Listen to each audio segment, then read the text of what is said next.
Okay, we are trying to find n. So look at clue 1.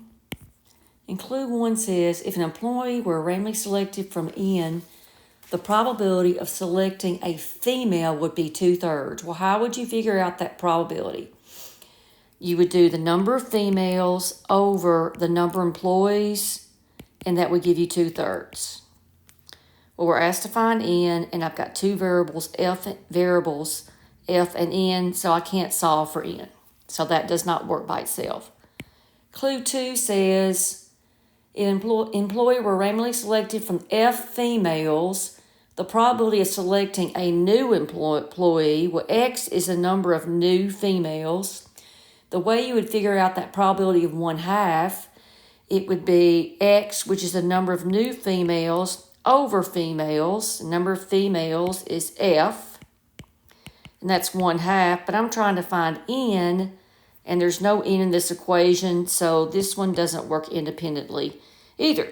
So now what you do is you put both of them together.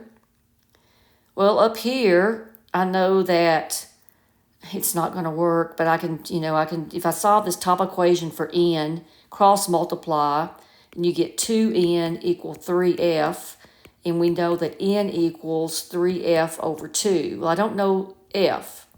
Well, I could solve this equation down here for f, but it would have an x in it.